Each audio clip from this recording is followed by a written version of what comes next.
in Handelinge 1.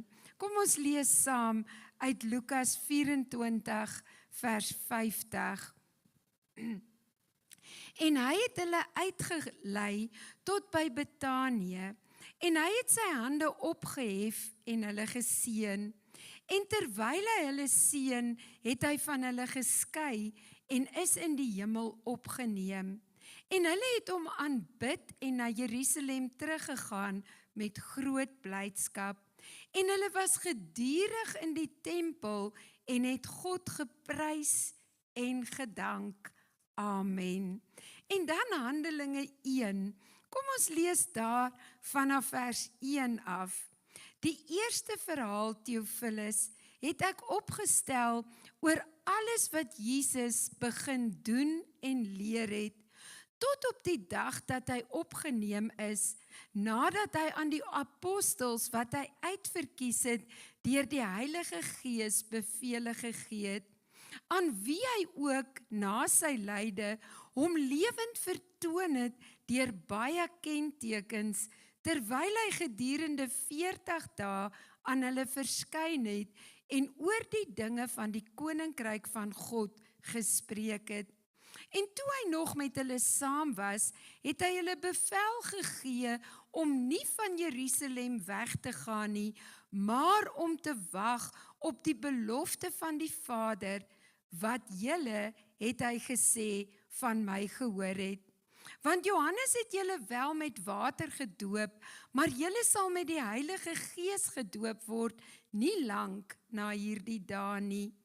Die wat by mekaar gekom het, vra hom toe en sê, Here, gaan u in hierdie tyd die koninkryk vir Israel weer oprig? En hy antwoord hulle, dit kom julle nie toe om die tye of geleenthede te weet, wat die Vader deur sy eie mag bepaal het nie. Maar julle sal krag ontvang, wanneer die Heilige Gees oor julle kom, en julle sal my getuies wees in Jerusalem, sowel as in die hele Judea en Samaria, en tot aan die uiterste van die aarde. En nadat hy dit gesê het, is hy opgeneem, terwyl hulle dit sien, en 'n wolk het hom voor hulle oë weggeneem. En toe hulle nog stip na die hemel kyk, terwyl hy weggaan, staan daar 2 manne in wit klere by hulle, wat sê, Galileese manne, waarom staan julle en kyk na die hemel? Hierdie Jesus wat van julle opgeneem is in die hemel, sal net so kom, soos julle hom na die hemel sien wegvaar het. Kom ons bid saam en vra dat die Here sy woord in ons harte sal seën. Abba Vader, baie dankie dat ons vanaand so by mekaar kan kom op hierdie groot dag op ons geestelike kalender. 'n dag wat vir ons soveel beloftes inhou, 'n dag wat vir ons soveel hoop in ons harte aan die brand steek en ons met opgewonde afwagting laat uitkyk na ons toekoms in Jesus Christus.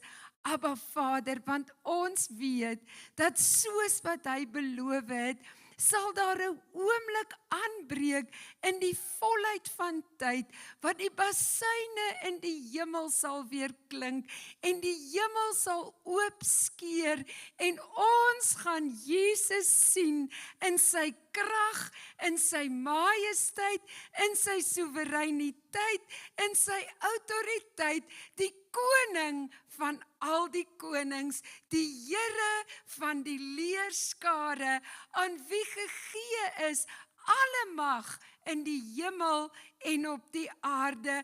Abba Vader, en daardie dag, wanneer die Seun van God verskyn met sy wederkoms, sal elke knie buig en elke tong bely dat hy die Christus is, die Seun van die lewende God.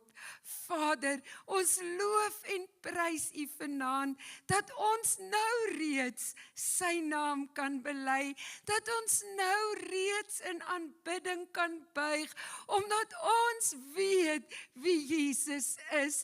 Hy is die blinkmôre ster, hy is die roos van Saron. Hy's die lelie van die veld. Hy's die Alfa en die Omega. Hy's die begin en die einde. Hy's die eerste en die laaste.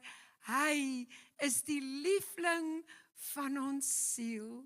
En daarom is ons vanaand hier saam, Vader, uit 'n reaksie op u liefde, want ons weet al te goed, u het ons eerste lief gehad, en ons het deur die Heilige Gees van God net op u liefde, wat aan ons bewys is in Christus Jesus, gereageer. Dankie dat u ons toelaat om in hierdie liefde gewortel en gegrondves te wees. My gebed is dat ons uit die bron van liefde sal leef, sodat hulle wat Jesus nog nie ken nie, ook hom sal ontmoet as die lewende, waaragtige, ewige God, wat sy lewe vir ons aan die kruishout afgelê het. Abba Vader, kom seën ons vanaand met u teenwoordigheid en breek asseblief self u woord in ons midde oop, sodat ons daardeur versterk en bemoedig kan word om aan te hou arbei vir die Meester, totdat die son hieronder gaan. Ontvang al ons lof en eer, is my gebed in Jesus se kosbare naam. Amen en amen. Nou hier in Handelinge kom Lukas en hy sê vir Theophilus dat hy in sy eerste verhaal, natuurlik die Lukas Evangelie, alles probeer opteken het wat Jesus gedoen en geleer het, tot op die dag wat hy in die hemel opgeneem is. En as u nou gaan kyk na die Johannes Evangelie en Markus, dan sien u dat hulle nie so duidelik verhaal rondom die hemelvaart van Jesus Christus, soos wat Lukas dit eintlik ook in baie kort doen nie. Maar hier in Handelinge is dit of hy weer kom aansluit by die afsluiting van die Lukas Evangelie en vir ons so bietjie meer lig kom werp op Jesus se hemelvaart. En ek dink, as ons vanaand net vir 'n paar oomblikke dink aan die gebeure rondom die kruisdood van Jesus Christus, hoe dat dit verwarring en onsekerheid in menig harte gebore laat word het, dan wonder ek hoe dat Jesus se tydgenote en die tydgenote van die disippels op die hemelvaart van Jesus Christus gereageer het. Ek het sommer in hierdie week, wat ek so oor die hemelvaart gedink het, gewonder as ons so opkyk na die hemel. Ek dink elkeen van ons het al. Toe ons klein was, was dit een van die lekkerste goed om saam met my ouma op die gras te lê op 'n kombers en na die wolke te kyk. En selfs as 'n klein dogtertjie het ek baie keer gewonder, hoe sal dit lyk wanneer Jesus op die wolke terugkom? Maar kom ons wees eerlik vanaand, dit is nie iets wat ons menslik kan voorstel nie. Dit is nie iets wat ons eers kan indink nie. Dit is absoluut soos Jesus se koms na hierdie wêreld toe, 'n mystiekheid, 'n misterie wat net God kan moontlik maak. Net God kon gee dat Jesus Christus uit Maria, die maagd van Nasaret, gebore word. Net God kon die steen wegrol voor die tombe en Jesus het opgestaan, triomferend oor die graf, die hel en die dood. Net God kan op 'n wolk na die hemel terugvaar. Dis nie iets wat ons menslik kan verklaar nie. So ek wonder, as ons daar op die Olyfberg moes gewees het, hoe sou ons op hierdie skouspelagtige, alles oortreffende wonderwerk gereageer het. En tog gee die woord van die Here nie vir ons soveel detail oor die hemelvaart van Jesus Christus nie. Is hierdie gedeelte in Handelinge die mees omskrywende gedeelte. En as ons dan na hierdie gedeelte kyk, dan sien ons dat Lukas kom en hy probeer om vir ons so 'n bietjie meer lig op die onderwerp te gee. En wat my byval is hoe dat hy in vers 3 sê, terwyl hy gedurende 40 dae aan hulle verskyn het en oor die dinge van die koninkryk van God gespreek het. Met ander woorde, selfs na die opstanding van Jesus Christus, het hy steeds net een fokus voor oë gehad, naamlik die koninkryk van God. En nou sien ons kom Lukas en hy sê vir ons hier op die Olyfberg, waar die disippels saam was voor die hemelvaart van Jesus, was daar natuurlik 'n groot onsekerheid in hulle harte. Ek dink daar was meer as onsekerheid. Ek dink daar was 'n groot hartseer. Dalk het hulle besef dat die uurglas van Jesus se aardse bediening leeggeloop het en dat hy nou van hulle gaan afskeid neem. Ek dink hulle het ook nie mooi verstaan wat presies na sy hemelvaart gaan gebeur nie. Want as ons net 'n klein entjie terugblaai in die woord van die Here en ons gaan lees Johannes 14, dan sien ons dat net die gedagte aan Jesus se weggaan hulle geweldig ontstel het, dat dit hulle ontseën het tot so 'n mate, dat toe Jesus met hulle in sy afskeidsgesprekke gepraat het, hy vir hulle moes sê, laat julle harte nie ontsteld word nie. Glo in God, glo ook in my. En ons weet vanaand hoeveel keer die woord van die Here vir ons hierdie troostwoorde kom spreek, dat ons nie moet bang wees nie, dat ons nie moet bekommerd wees nie, dat ons nie moet angstig rondkyk nie, dat ons nie hierdie negatiewe emosies moet ervaar nie. Maar as ons eerlik is, word ons bang, raak ons ontstel, word ons bekommerd, is ons onseker en ken ons nie die dag van môre nie. So hierdie disippels wat volkome mense was soos ek en jy, staan op die Olyfberg en het nie 'n idee wat volgende gaan gebeur nie. En kind van die Here, dit tref my so, hoe dat hulle vir Jesus sê, gaan u nou, hoor dit mooi, in hierdie tyd die koninkryk vir Israel weer oprig. En ek weet nog altyd hoe dat hulle gevra het, gaan u in hierdie tyd die koninkryk weer oprig, maar hierdie jare het dit my in besonder bygeval, hoe dat hulle vir Jesus sê, die koninkryk vir Israel.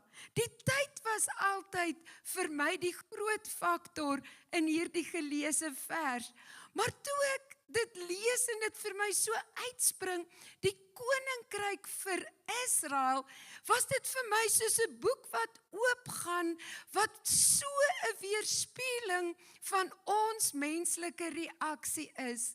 Na al Jesus se lering, na sy totale aardse bediening, waar hy blinde se oë geopen het, dowe se ore, krepeles laat dans het, dooies opgewek het, al hierdie wonderwerke gedoen het, nie net binne die Joodse volk nie, maar ook in Samaria, en vir die Sirofenisiese vrou, en vir 'n hele paar heidene in die evangelie, verstaan die disippels steeds nie die koninkryk van God nie.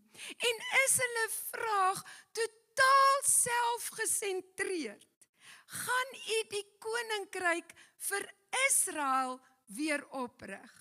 Met ander woorde, gaan u Israel in ere herstel, nou dat u die graf en die hel en die dood oorwin het. Gaan u nou, soos Dawid, op die troon in Jerusalem sit. Gaan u nou ons vyande maak, die voetbank van ons voete. Gaan u nou ons sosiale politieke omstandighede kom verander. Gaan u nou ons ekonomiese welvaart kom herstel. Gaan u nou die koninkryk vir Israel weer oprig. Sjoe. En toe ek dit lees, het dit my so diep getref. Want 2026 jaar later trap ons steeds klei. En sink ons steeds in die dryfsand weg. Kind van die Here, kom ons wees eerlik vanaand, hoeveel keer spandeer ons die grootste gedeelte van ons gebed selfgesentreerd op ons behoeftes in die hier en die nou. En baie keer is ons behoeftes van so omvangryke aard, dat daar amper nie meer tyd oorbly om vir ander se behoeftes te bid, of vir ander lande, of vir ander kinders van die Here nie, as ons persoonlik introspeksie doen.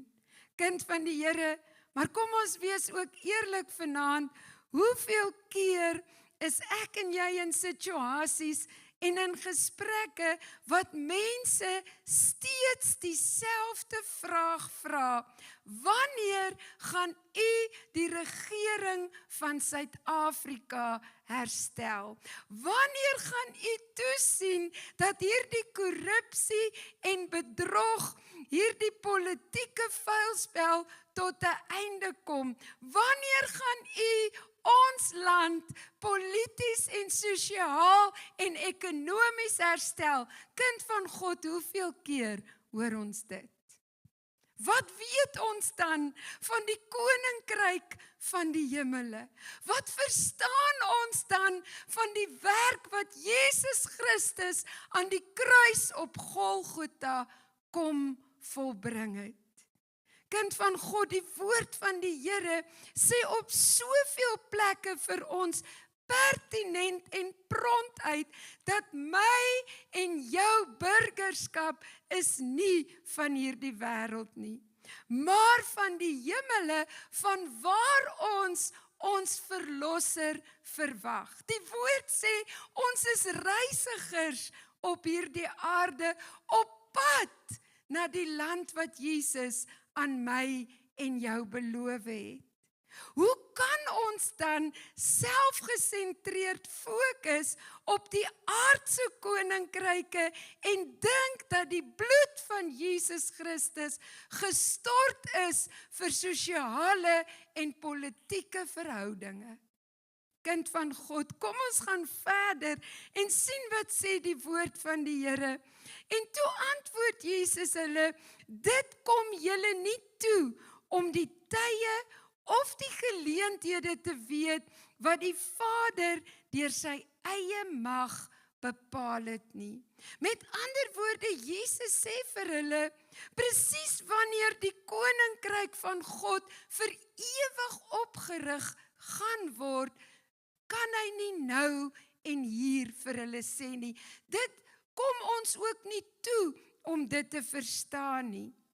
En dan wonder ons, as kinders van die Here, hoeveel keer word hierdie vers totaal en al oor die hoof gesien, want hoeveel keer in ons lewe spandeer kinders van die Here soveel tyd en soveel energie om een of ander datum te voorspel, om uit te werk en te bereken wanneer Jesus gaan kom. Weet u, dit is nie net hier waar die woord van die Here vir ons sê, dit kom ons nie toe nie. Jesus sê, ek gaan kom soos 'n dief in die nag op 'n uur wat julle my nie verwag nie. kind van die Here, so ons kan nie rondgeslinger word deur datumvoorspellings nie. Ek en jy moet elke sekonde van ons lewe gereed wees.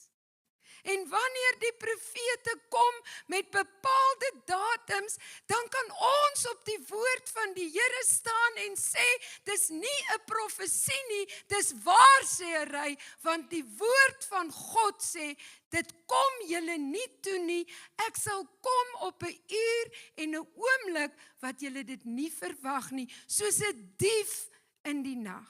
As ons 'n dief verwag, sal ons paraat en gereed wees. Jesus sê, in so 'n oomblik sal hy kom, en net die wat paraat en gereed is, sal gereed wees vir die bruilof van die lam. God se tyd is nie ons tyd nie, en dit kom ons nie toe om die tye of die geleenthede te weet nie. As ons 'n klein bietjie oor dit nadink, glo ek onwrikbaar, dit is omdat geloof 'n kernnoodsaaklikheid is in ons verhouding met die Here.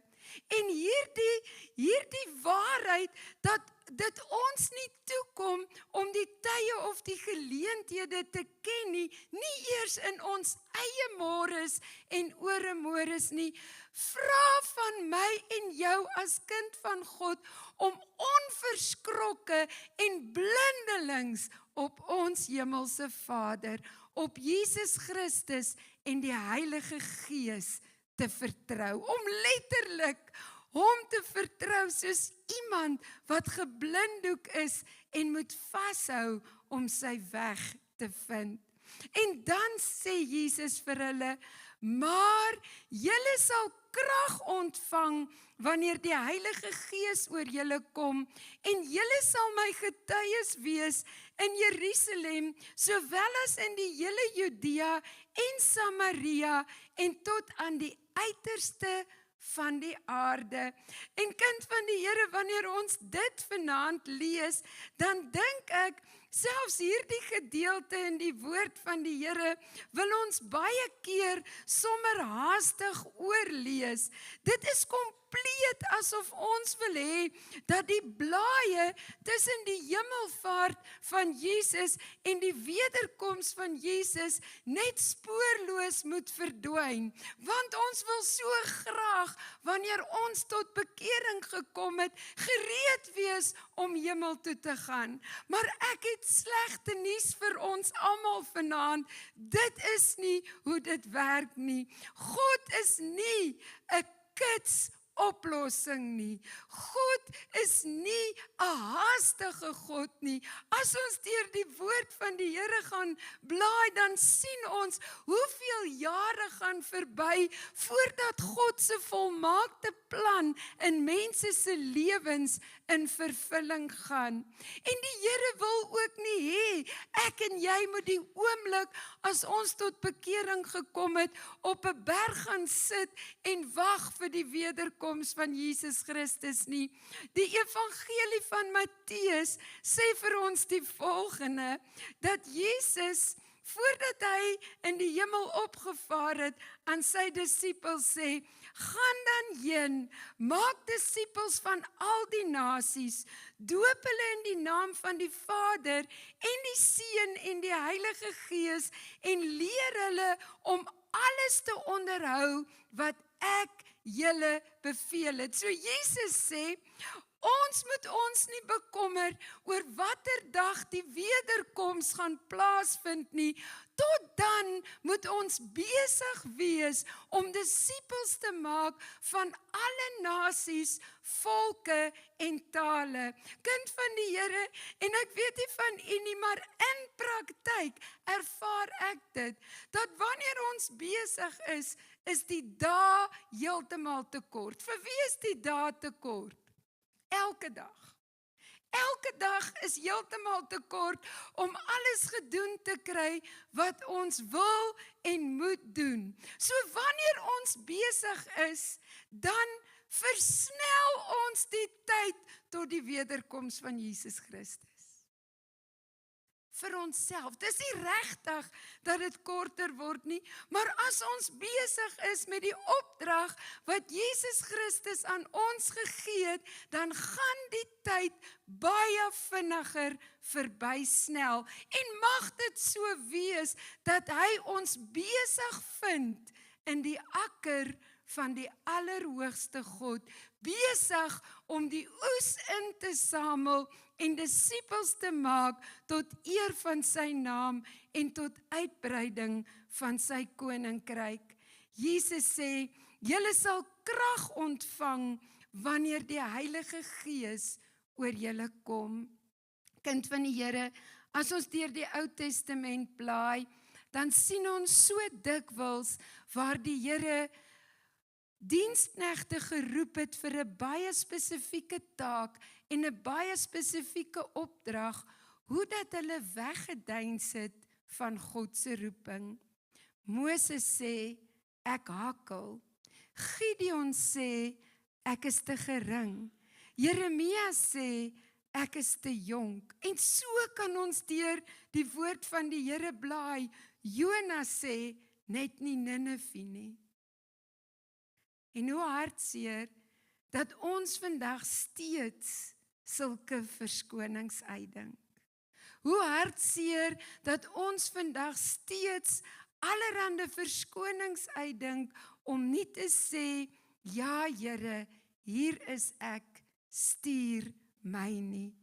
Kind van God, as ons hierdie vers lees, vers 8, maar julle sal krag ontvang wanneer die Heilige Gees oor julle kom, het ons geen verskoning nie. Geen verskoning nie. God stuur nie vir my en jou 'n Aaron en 'n Hur nie.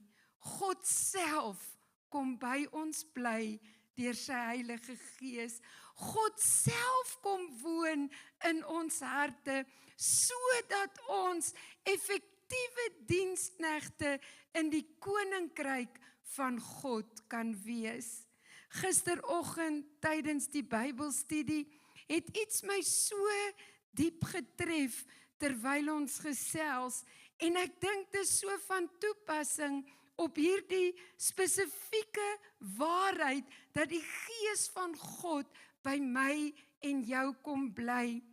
Paulus sê dat 'n pasgebore babietjie smag na die onvervalste moedersmelk, sodat 'n kindjie kan groei. En dit is die beeld wat Paulus ook gebruik vir mense wat net tot bekering gekom en gewederbaar is, dat hulle babas in die geloof is.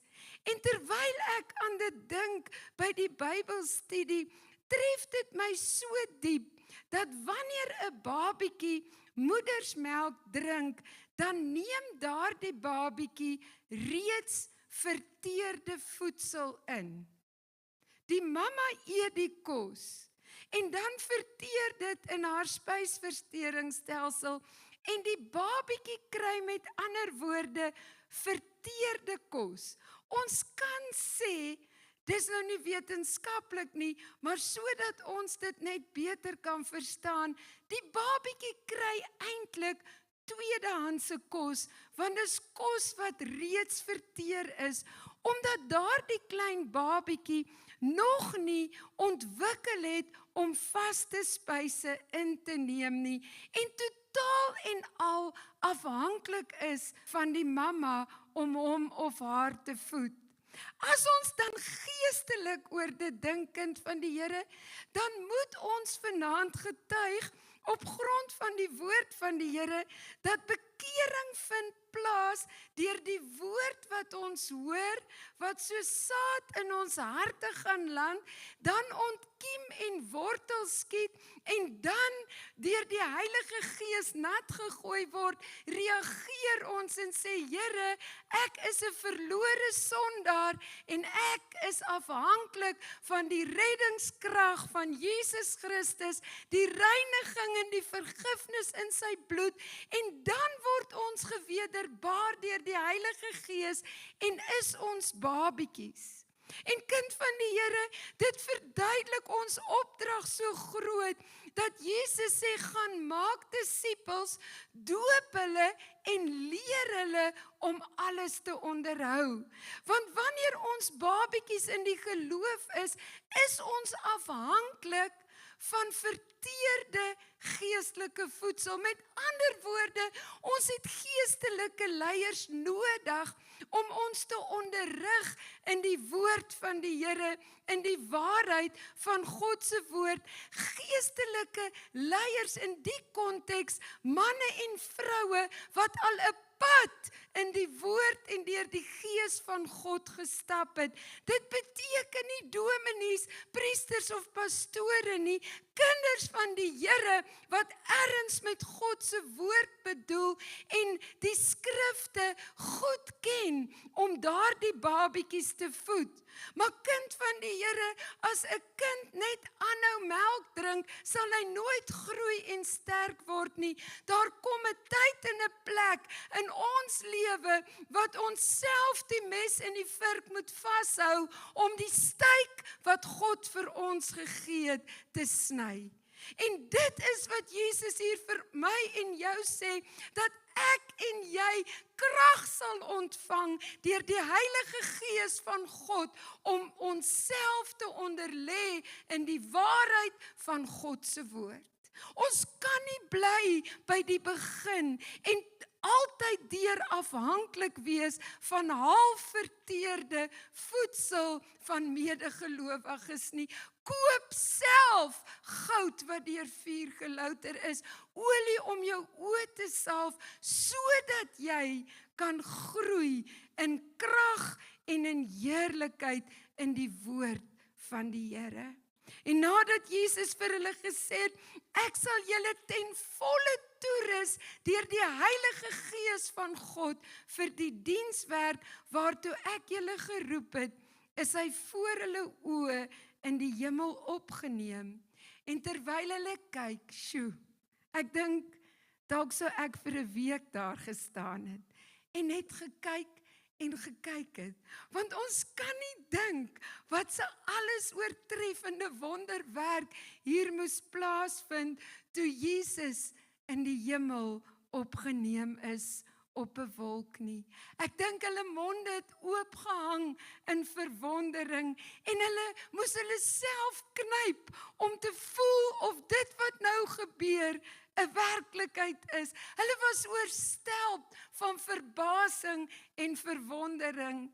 En toe sê die engele vir hulle, Galileese manne, waarom staan julle so na die hemel en kyk?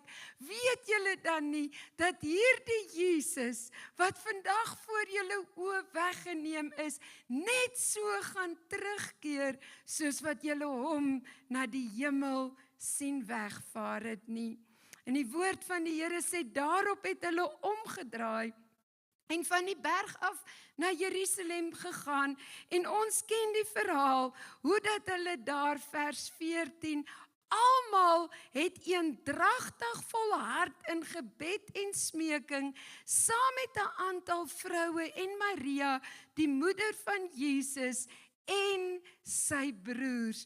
Kind van die Here, na Jesus se hemelvaart, sien ons, het hulle eendragtig volhard in gebed, want in Johannes 14 sê Jesus vir hulle, dit wat julle die Vader in my naam vra, sal hy vir julle gee. In gehoorsaamheid het hulle gewag op die uitstorting van die Heilige Gees. En ons weet, toe die Gees van God uitgestort is, was dit 'n onblusbare vuur tot vandag toe. Die vuur van die Heilige Gees kan nooit uitgeblus word nie. So die hemelvaart van Jesus hou vir ons soveel beloftes in. Die hemelvaart van Jesus is soos die stempel op Johannes 14. Terwyl hulle so na die hemel gekyk het, moes die woorde van Jesus in hulle ore geëcho het, toe hy gesê het, laat julle harte nie ontsteld word nie, glo in God, glo ook in my. In die huis van my Vader is daar baie wonings.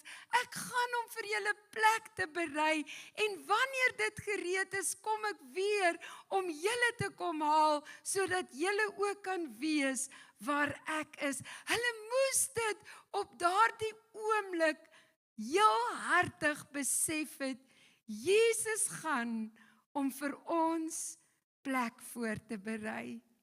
Paulus sê, dit wat ons oog nie gesien het en in ons hart nie opgekom het nie, dit is wat God vir sy kinders in die hemel berei. In Openbaring trek die Here die gordyn so bietjie weg en Johannes sien die nuwe hemel en die nuwe aarde en die nuwe Jerusalem neerdal soos 'n bruid wat vir haar bruidegom voorberei is. Kind van die Here, so ons weet dat Jesus besig is om ons plek in ons Vader se huis voor te berei. 'n tweede belofte wat in vervulling gegaan het, is dit wat hy in Johannes 14 beloof het. Dis vir julle voordelig dat ek weggaan, want ek sal die Vader bid en hy sal vir julle 'n ander trooster stuur, die Gees van waarheid, om by julle te bly tot in ewigheid. Hy sal julle oortuig van sonde, geregtigheid en oordeel. En die Heilige Gees het neergedaal en woon al vir 2026 jaar in Galilea van die heidene. Kind van die Here, ek wonder of ons besef hoe groot is die taak van die Heilige Gees. As ek stil word voor die Here en ek dink aan my eie lewe en ek besef hoe dat die Heilige Gees elke dag van vooraf begin om my te oortuig van wat verkeerd is, om my te vorm om meer en meer soos Jesus te wees, om die dooie takke wat nie vrugte dra nie af te sny, om skoon te maak, te herskep, nog 'n kans en nog 'n kans en nog 'n kans en nog 'n kans, ontelbare kansse te gee, restoreer, vryf blink, praat sag, praat hard, maak skoon, reinig, leer, onderrig. Het u al ooit gedink hoe groot is die taak van die Heilige Gees? 'n onophoudelike werk in elkeen van ons se lewe. En in 2026 jaar het hy nog nie moed opgegee met ons hardnekkigheid, ons hardkoppigheid, ons ongehoorsaamheid nie.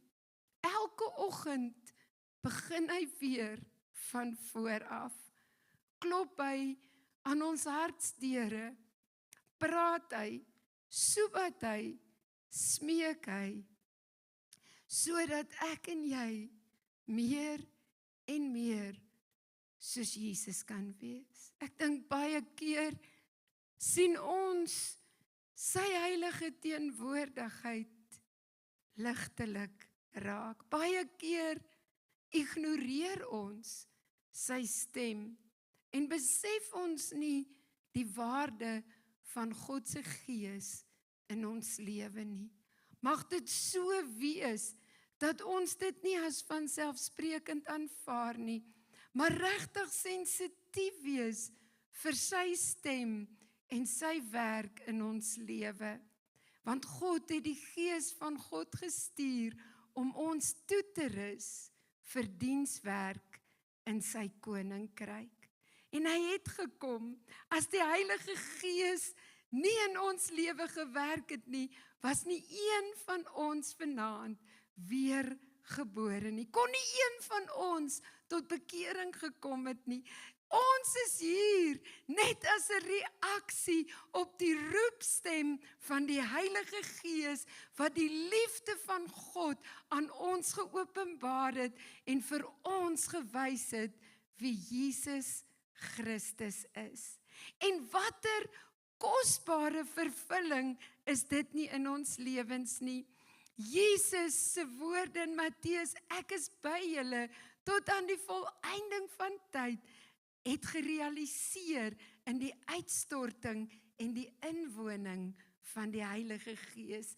Immanuel, God is met ons. En dan natuurlik die lekkerste lekker van die hemelvaart is wat die engele vir die disippels sê, net soos wat julle hom sien wegvaar het, sal hy terugkom om sy kinders te kom haal. Ek weet nie van u nie, maar ek dink dis nader as ooit van tevore. En 'n mens wil elke oggend saam met Johannes sê, kom Here Jesus, kom tog gou. En al begeer ons dit, moet ons ook Paulus se vermaning hoor, wanneer hy getuig en sê, ek verlang daarna om heen te gaan en by Christus te wees, maar ter wille van julle, en eintlik praat hy hier met die ongelowiges, ter wille van soveel mense wat nog nie Jesus ken nie, is ek en jy nog hier. Kind van die Here, so ons taak is nog nie voltooi nie. En ons het geen verskoning nie.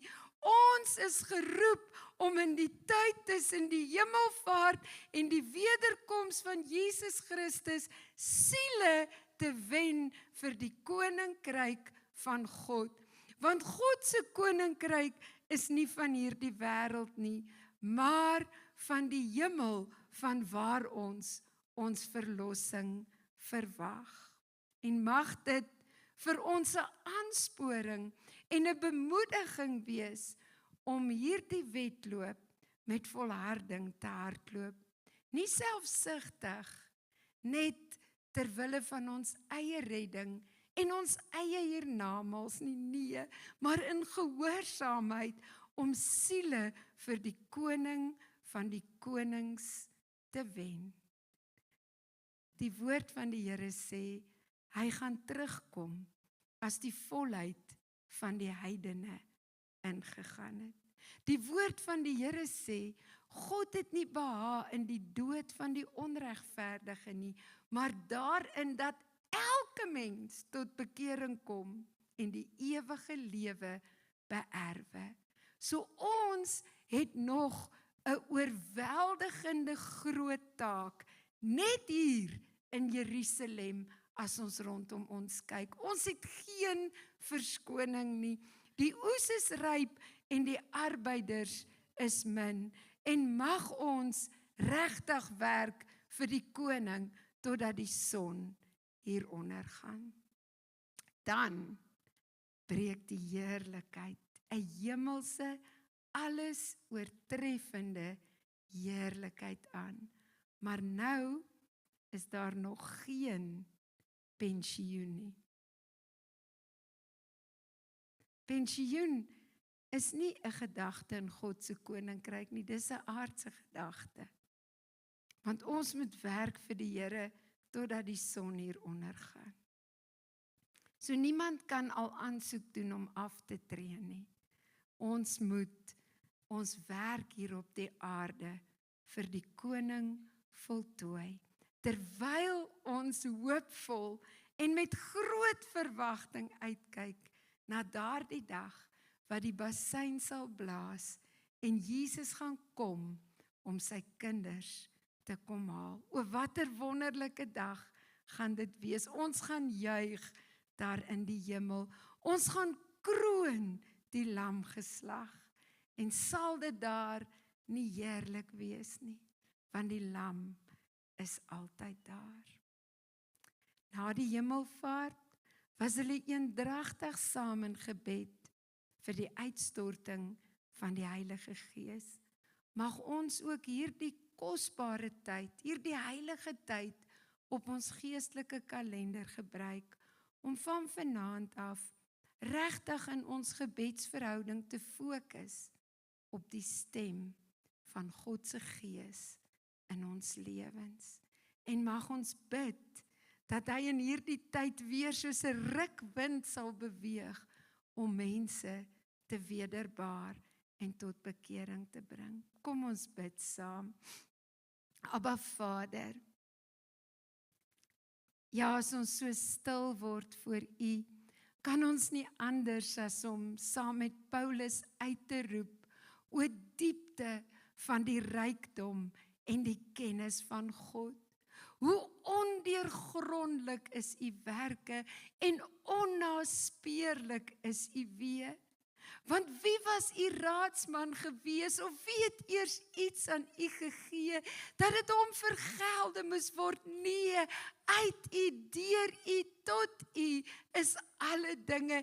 U sin is die heerlikheid tot in alle ewigheid. Vader, ons wil vanaand net voor U troon juig en jubel vir die voltooide verlossingswerk van Jesus Christus. Ons wil U loof vir die prys vir ons betaal.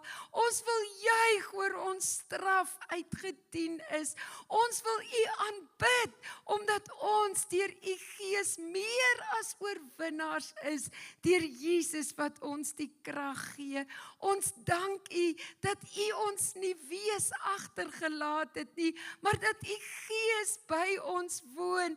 Immanuel, God is met ons. Abba Vader, my gebed is dat U Heilige Gees in hierdie tyd, wat ons Pinkstertyd noem, Here, opnuut die vuur van die hemel in ons harte aan die brand sal steek, sodat ons tydig en ontydig sal getuig oor die deugde van Hom, wat ons uit die duisternis in sy wonderbare lig ingelei het. Vader, ek bid dat U ons ywerig sal maak om die koringgerwe op die oesland in te samel tot eer van U naam, want dit is al wat ons eendag saam met ons kan hemel toe neem. Abba Vader, ek bid dat U Heilige Gees ook, U Heilige Gees vuur in ons binneste sal brand as 'n suiwerende vuur, sodat wanneer U kom, ons soos goud tevoorskyn sal kom, nie op grond van ons eie kwalifikasies of bekwaamheid of pogings nie, nee, omdat ons deur die Gees van God in spore van geregtigheid volg, sonder om uit te draai, omdat ons U woord liewer het as ons eie wet. Lei ons in spore van geregtigheid. Kom, o Skeppergees, lewendmakend Gees, lei ons in U waarheid. U woord is die waarheid. Abba Vader, ek bid dat U elkeen van ons sal toerus met krag, met passie, met ywer, met entoesiasme om ons roeping hier op die aarde uit te leef. Vader, en mag elkeen van ons groei tot die volwasse persoon in Jesus Christus, ons Verlosser en Saligmaker, want ons wil gereed wees as U ons kom haal. Aan U kom toe al die lof, al die eer, al die aanbidding tot in alle ewigheid. Amen en amen. Baie dankie vir elkeen van julle wat hierdie tyd saam met ons uitgekoop het. Ons waardeer dit opreg. Ons wil julle egter 'n groot guns vra. Gaan like en volg ons op sosiale media, sodat julle nie uitmis nie. En dan as jy wil weet hoe jy betrokke kan raak by die Therapia familie, gaan na ons webblad by therapia.co.za. Daar sal jy al die inligting kry wat jy nodig het. Ons missie is om siele te wen vir die koning van alle konings. En so ons nooi jou uit, word deel, word betrokke as jy in die omgewing is, kom kuier. En van ons kant af, wees so geseënd en baie liefde van die Therapia familie se kant af.